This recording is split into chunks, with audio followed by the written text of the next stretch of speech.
Queen guitarist Brian May has been open about his battle with depression over the years.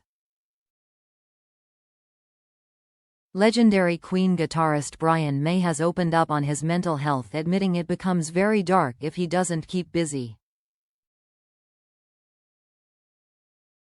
The 77-year-old dad of 3 has been open about his battle with depression in the past, and he confessed he still struggles to stop himself from slipping back into it.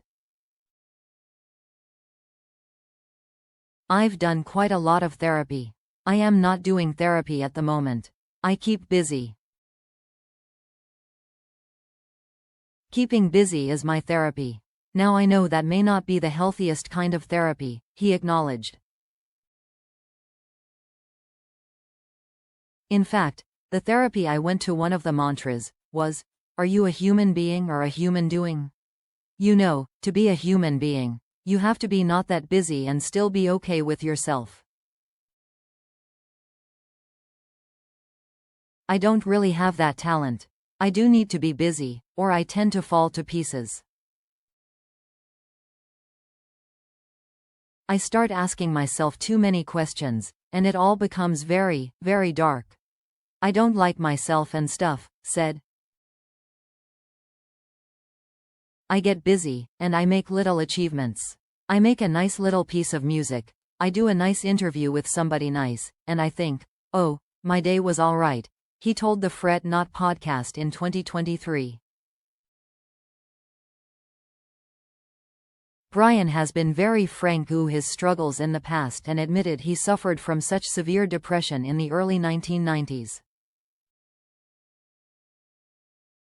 A series of losses and trauma, beginning with the death of his father at the age of 66 in 1991, swiftly followed by bandmate Freddie Mercury's death at the age of 45 on November 24 that same year, triggered the reaction, which led to him nearly driving off Hammersmith Bridge. "It's like you're paralyzed. I found I couldn't see color. There was no color in the world, literally. Even music didn't get to me in the worst moments. Depression would clamp down like a fog.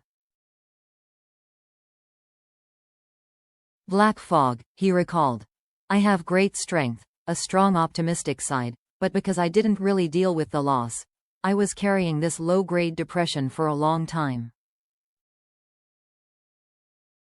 And much later, when I came to the complete crisis, I'd lost my mum too," he told The Mirror in 2002. He further expanded on this period of his life in a 2021 chat with The Independent.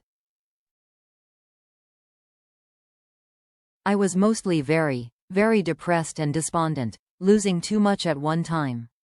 Losing Freddie, apparently losing the group, losing my marriage, apparently losing my children, losing my dad. It was a big catalog of loss. The stuff with my kids was the worst, feeling that I was losing them. Divorces normally get very messy and very resentful, and a lot of times I was fighting to be able to see my kids. That to me was a club I didn't want to be in, and I couldn't handle it. Something really caved in my brain. I'd never sought professional help.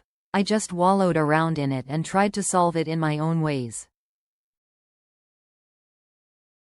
I ended up nearly driving off Hammersmith Bridge a lot of times.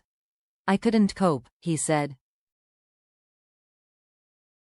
Brian has since been able to cope with the grief and went on to marry his second wife, Anita Dobson.